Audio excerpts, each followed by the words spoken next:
One of the greatest misfortunes to have befallen Johann Sebastian Bach is his inclusion to the pantheon of greatest composers. There are several reasons this is a misfortune, but the one I would like to concentrate on here is the long performing tradition of his works. Tradition usually tends to inform the performing choices current musicians make. And as Bach is a great composer, this can also result in a sort of double reverence, first for the composer himself, and secondly for the performing tradition of his works.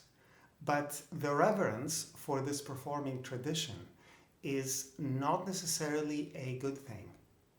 From the perspective of historically informed performance, it means that performing choices associated with Bach were shaped during the 19th century, a time when the prevailing aesthetic advocated the use of modern instruments on the grounds that they were superior to the ones Bach had at his disposal, and also tended to approach all music from the perspective of modern performing practice, which, given the use of modern instruments, was a logical choice.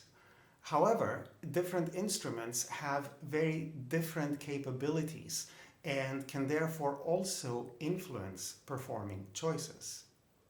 What all this means is that the performing tradition associated with Bach's music is based on an aesthetic that is very different from that of Bach's time and has additionally been shaped by the capabilities of instruments that also had very little to do with the instruments Bach knew and specifically wrote for. Furthermore, this tradition is so pervasive that even when approaching Bach from a historically informed perspective, we, and in this we I include myself, are so used to hearing Bach's music performed using certain tempi or phrasing or articulations, or have become accustomed to a particular size of instrumental or vocal forces. I mean, why do historically informed performances still have a children's choir sing the chorale line in the opening movement of the St. Matthew Passion when all Bach asks for is a soprano in ripieno? So that all of this makes it very difficult to approach the music from a fresh perspective. Add to that the reverence many musicians have for Bach, and the result is a reluctance to veer too far away from the already acceptable and familiar. All of these issues pose even greater obstacles when certain pieces by Bach are unusual to begin with and seem to pose interpretive challenges from the get-go. Arguably, such a piece is the Sarabande from the 6th Partita in E minor. Perhaps the most succinct way of describing why it is unusual is that at first glance, it doesn't completely look like a Sarabande. Let's do a quick comparison. Here is a fairly typical Sarabande from Bach's second English suite in A minor, and I have my reasons for showing you this particular Sarabande, which will be made clearer later in the video. Notice that basically what we have here is a very clear kind of rhythm that consists of quarter notes in the bass and eighth notes in the right hand. So I would say this is a fairly typical motion that we have here. And now look at the E minor Sarabande from the 6th Partita. It's probably an understatement to say that there are quite a few more notes here. So in what tempo are we supposed to play this piece? A common reaction is to say that, well, this is only a Sarabande in an abstract sense, and it's not meant to be danced anyway, and Bach is a great composer whose music transcends his time, so we don't really have to worry about what a Sarabande is supposed to be. Now, this sounds very lovely and poetic, But ultimately, it's yet another 19th century construct and does not correspond to the way composers worked back then. You've probably also heard that Bach did not provide many performance indications in his scores. This is actually also not really true. It simply reflects the way we tend to read scores based on our modern training, which is at odds with the way scores functioned in the past. In other words, you can't read a Baroque score the same way you read a 20th century score because they provide information in a very different way, even if, in terms of notation, they appear to be similar. So when Bach labels this piece a sarabande, this immediately provides us with important information about its character and its relative tempo. But the question remains, why is there this wild proliferation of notes? And how can we fit all of them within a sarabande tempo? If you listen to recordings, you'll discover that most performers adopt a fairly slow tempo, treat the right hand as a melody, and in general downplay the sarabande character of the piece.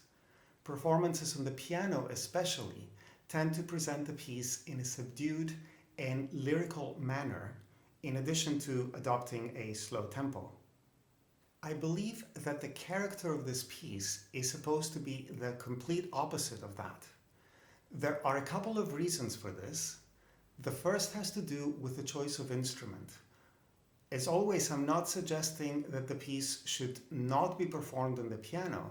However, Bach has written it in such a way that on a harpsichord it is very difficult to keep it subdued and lyrical regardless of the tempo that you choose.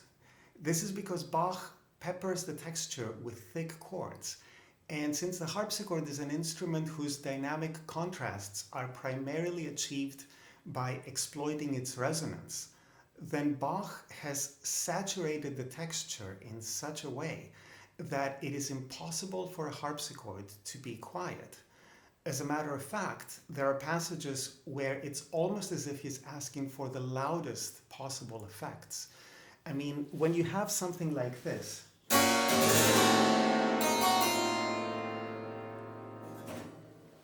you can't do this slowly. There is absolutely nothing I can do about that. It's a very loud chord at an area of the harpsichord that also resonates a lot. So this is one of the loudest effects that Bach can ask for. But there is an even more crucial reason that I think this piece is really meant to be wild, and this has to do with how we are to interpret the almost constant proliferation of rapid passages that we see on the page.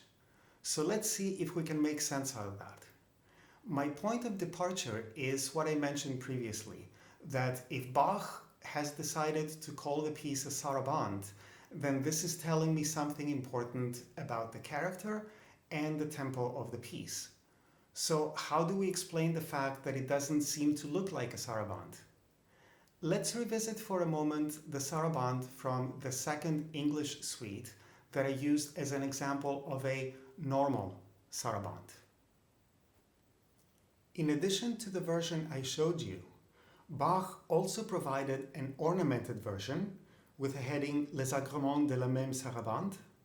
Now, if you compare this ornamented version to the sarabande of the sixth Partita, you will notice that they share this proliferation of rapid passages.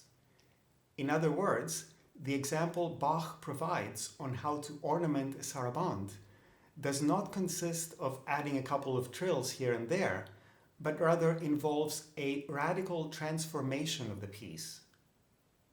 I believe it's this type of pervasive and imaginative transformation that we encounter in the E minor sarabande of the sixth Partita. The only difference is that here we have no plain version as a frame of reference. This may very well have to do with the history, so to speak, of the two sarabandes. The partitas were published as the first part of the Klavierübung, clavier spelled with a C, while the English suites were not published but were likely used as teaching material, we're showing a piece's bare bones version alongside its ornamented version would be valuable to a student. What Bach seems to have done in the Sarabande of the Sixth Partita is to write out all the ornaments instead of letting the performer decide on how to ornament the piece. And this is far from the only movement in the partitas and other works of Bach where this happens. Bach's tendency to over-ornament his music, or if you like, to provide a sometimes overwhelming amount of information, is something that his contemporaries had already noticed. It was precisely this trait that Johann Adolf Scheibe criticized about Bach, whom he otherwise considered one of the finest composers, when he wrote the following in 1737. This great man would be the wonder of all nations if he had a more pleasing style, and if he did not spoil his compositions by bombast and intricacies, and by excess of art hide their beauty. All ornaments, all small grace notes, and everything which by rule musicians understand how to play, he writes out in full, and thus not only are his pieces deprived of the beauty of harmony, but it is totally impossible to distinguish the melody. The E minor Sarabande provides the perfect illustration of Scheibe's criticism in perhaps its most extreme form, because the piece has been so overloaded with information that its identity is in danger of dissolving. Add to that the fact that Bach makes full use of the harpsichord's resonance and really tests the limits of what the instrument can achieve without being overwhelmed. And you get a really wild piece that threatens to dance itself over the borderline of comprehensibility. How very Baroque of him. As always, thank you for watching, and I hope you enjoy the performance.